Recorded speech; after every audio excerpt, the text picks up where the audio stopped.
Hey,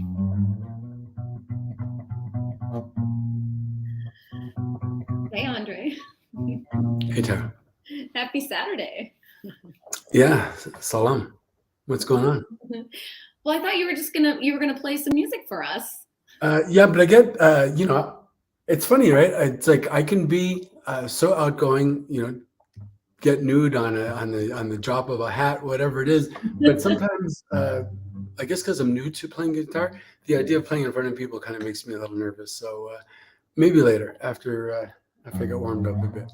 Okay. Didn't you have a great idea though? I have a lot of great ideas. Which one are you referring to? The one about the song and the sponsor. Oh, yeah. Yeah, so before you called, or well, just before we went wherever we are, I was saying maybe we could reach out to one of our affiliates and ask them if they would be willing to donate a sex toy or two for the people who are listening to this, and they could try and identify what song I'm bastardizing. Did that come out right? Yeah. That's a great idea. Yeah. So anyway, we'll see. We'll see who contacts us for that. Mhm. So we decided to go live because we Mm. did yoga together this morning, Yeah, and we were nice. having a really good conversation, and I realized partway through something pretty cool. So that's why I put as the title of this why. You froze. I'm wondering what it is you realized. No. Oh, there we are. You're back now. I'm So back. what was your realization? Let's hear it. Well, our plans changed Mhm. this weekend. So I'm in Toronto. I'm in Toronto right now, and you're in Montreal, and you were going to be coming here, Mhm. Okay. Okay. and we were going to hang out for the weekend with some friends and do some things, and then head back to Montreal together. But Right. unfortunately, I got sick, and so we made a decision last night that yesterday that you weren't going to come because Well, I wasn't going to go to Toronto. I'm in Montreal. I'm still going to come. I hope. Oh yeah, so that's a good segue. You're so cute. Well, we were having this conversation, and you Although were it's not saying, all about coming, but anyway, well, it's related it because is. our plan was to come here, and you were to be here. You're oh my god, I gotta keep saying come. I can't help it. And we were gonna have some really Funny fun. how it rolls off your tongue, huh? And then back in and out and in and out. Yes, Oh, we were fuck, gonna this is have some so bad. super fun times. I think the, Yeah. the FB police are going to come around The and start what? knocking it. The FB police are going to come around and start Yes, I knocking on think the the door. FB police have already come because they've restricted my You know what? If I think if they would come over, maybe they'd be a little less, stringent and be a little bit more forgiving. It's like I say, right? People who fuck don't fight, and when you're fighting, you are not fucking. True. So yeah, fuck instead of fight. Right. So what caused me to pause is that we were just to catch people up is that you weren't going to be here, and so I said to you, well, you should line some dates up, and that's what we were talking about, and I was sort of struck in the moment about like how far we've come in terms of this feeling of security in our relationship because Right. I was like, well, you should get a date. Of course you should have fun. Like who can you contact? And you're like, oh no, somebody, it's kind of late to contact people. And then as we were chatting, you got a message from Mhm. somebody. Right. But the point really was how far you've come in the time, right? How far we both come in that Mhm. time compared to when we first started opening up. The idea that somebody else would have contacted us or we'd want to contact somebody else would not have had the same level of acceptance or even compersion, right? Where we Mhm. feel pleasure for each other's pleasure. Mhm. It wasn't even a consideration for me back then because I had to overcome my own feelings of jealousy and insecurity, inadequacy, all those things, right? So it felt very threatening compared to today. I'm much more secure in my attachments, in my own, within myself, within the community, and within my relationships. And it really changes how we're going to experience it. Yeah, like I think in the past when we first opened up, I probably would have had a little bit of a retraction moment, where you kind of go like, oh, they have other plans. And it might have brought up some of those feelings like, oh, they're going to meet somebody that's better than me, sexier than me, smarter than me, and they're going to want to be with them and not be with me. And so that's kind of, I think that's something that I recognize, a lot of people have that same thing still.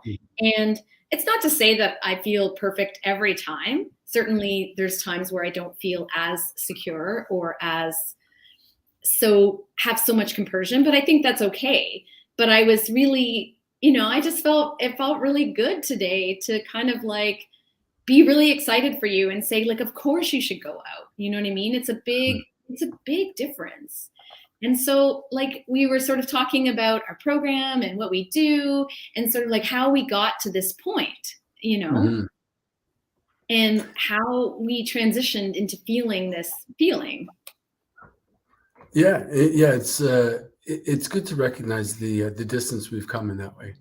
Mm-hmm. Yeah. And I think it's possible, right? And I don't think that, it's not to say that conversion is the ideal. I would never say that you can't do polyamory if you don't feel compersion, because I think that would be a mistake. And what I like to share with people that work with us is about working towards neutrality, and I think I was in that state of neutral for a long time. Neutral, but not in a way that is detached, right? We Right. are neutral to our feelings, but we're still invested, very much emotionally present, right? It's not as though we're simply detached from it and we're neutralized. We don't feel anything. We're shut down. That's not it at all. It's that we are still very much connected, possibly even more than in previous times, but we don't feel as affected by those kind of situations. We feel neutral towards them at worst.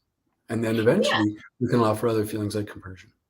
Yeah. And I think you were talking about this when we were talking off camera, which is about being curious. And I think that's where, in that part where you're sort of exploring what's going on and why you're feeling feelings about stuff, just being curious about it, right? Like, what is it that I'm telling myself? What is the story that I'm telling myself? And then counteracting that with a different story. For sure. So I think it's kind of like, in basic terms, what's happening is we experience the symptoms, right? The manifestation of what's at play. But when we look at the origin of it, when we come to be curious about it, then we can address those and we can find ways of having a different effect, right? We have a different way of feeling towards it. Mm-hmm. Like we do, right? So we talk about it and we figure out, well, what's making me feel jealous? Well, maybe I'm not as jealous as I think. Maybe it's more a question of feeling insufficient or inadequate in some way, right? Mm-hmm. And then we figure out where's that coming from and what would make me feel better about that. And then the symptom of jealousy takes care of itself. It's gone. Mm-hmm. Not completely always, but it is the pathway towards, right? We work towards that. Yeah.